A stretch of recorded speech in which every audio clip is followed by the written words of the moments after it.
जबलपुर से खबर, जहां पैरा मेडिकल कॉलेज की मान्यता प्रवेश प्रक्रिया पर हाईकोर्ट की रोक। कोर्ट ने मान्यता प्रक्रिया को हास्यास्पद और बेतुका बताया। 2023-24, 2024-25 के सत्र की मान्यता 2025 में क्यों, हाईकोर्ट ने पूछा। लॉ स्टूडेंट एसोसिएशन की जनहित याचिका पर यह आदेश आया है। अगली सुनवाई तक मान्यता प्रवेश प्रक्रिया पर रोक रहेगी। 24 जुलाई को अब इस मामले की अगली सुनवाई है।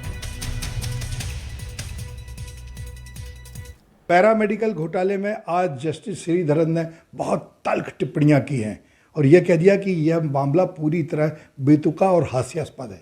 यहां तक कहा गया कि ऐसे नियम बनाता कौन है। जानकर कोर्ट को यह आश्चर्य हुआ कि पिछले 2 वर्षों का मान्यता अभी कैसे दी जा सकती है। बहुत कुछ हुआ आज कोर्ट में। हमारे साथ याचिकाकर्ता विशाल बघेल हैं। एडवोकेट विशाल बघेल, ये बताइए कि क्या हुआ आज, कोर्ट क्यों नाराज था बहुत ज़्यादा? हमने मध्य प्रदेश उच्च न्यायालय में नर्सिंग घोटाले में हमारी जो याचिका लंबित है उसी में पैरामेडिकल संबंधी मामले उठाए थे। बाद में माननीय उच्च न्यायालय ने पिछली सुनवाई में इसे सेपरेट पीआईएल के रूप में दर्ज करने का आदेश दिया था।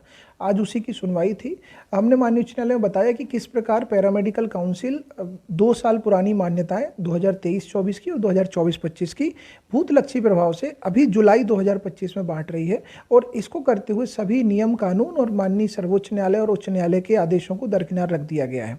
इसके साथ ही हमने ये भी बताया कि बिना संबद्धता के नियमानुसार किसी संस्था में प्रवेश नहीं हो सकता, लेकिन मध्य प्रदेश में पैरामेडिकल काउंसिल सभी सरकारी और निजी पैरामेडिकल कॉलेजों को ये अनुमति दे रही है कि वो बिना संबद्धता के अपने छात्रों के एडमिशन कर लें और इस प्रकार एक अवैध कृत्य को अंजाम दिया जा रहा है पूरे प्राइवेट कॉलेज संचालकों के साथ मिलकर। इसी बात को आज हमने कोर्ट में रखा था और हमने मांग की थी कि जो सत्र 23-24 और 24-25 की एडमिशन की और मान्यता देने की प्रक्रिया अभी वर्तमान में चल रही है, उसमें रोक लगाई जाए। माननीय उच्च न्यायालय ने हमारे आवेदन स्वीकार किया है और उसमें आगामी आदेश तक रोक लगा दी है। कितने पैरामेडिकल कॉलेजेस हैं मध्य प्रदेश में, सरकारी और निजी, और कितने लगभग छात्र इससे प्रभावित हो रहे हैं? मध्य प्रदेश में पिछला 22-23 की मान्यता का रिकॉर्ड देखा जाए तो प्रदेश में संचालित कॉलेजों की संख्या 245 के आसपास है और इसमें लगभग 25 से 30 हज़ार छात्र अध्ययनरत हैं।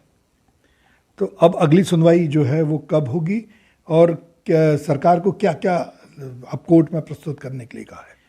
पैरामेडिकल काउंसिल और सरकार दोनों को इस संबंध में सभी जवाब पेश करने कहा है जो हमने याचिका में आरोप लगाए उसके लिए, और इस मामले की अगली सुनवाई 24 जुलाई के लिए नियत है।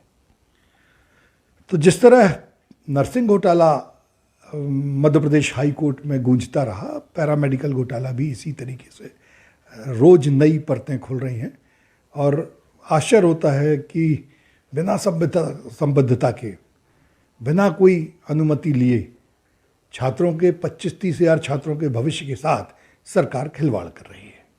वीरेंद्र शर्मा के साथ संजीव चौधरी, एनडीटीवी के लिए।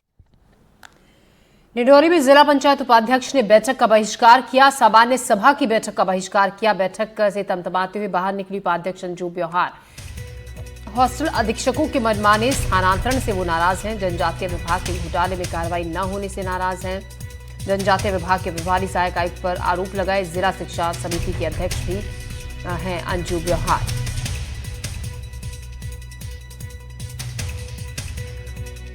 समस्या लेके आए एसी सर के पास। एसी सर पूरे जिले में लेन देन करके अपने तरीके से काम बना रहे हैं और वो कह रहे थे कि मैं आप लोग के खिलाफ एफआईआर करूंगा। मैं देखती हूँ कि आप जिले की शिक्षा व्यवस्था को कौन गड़बड़ाता है, क्योंकि यहाँ पे जिले में ट्राइबल क्षेत्र में चाहती कि बच्चों का भविष्य सुधरे, लेकिन यहाँ पे अधिकारी का अपने तरीके से काम कर रहे हैं। शिक्षा विभाग को खेल समझ के रखे हैं।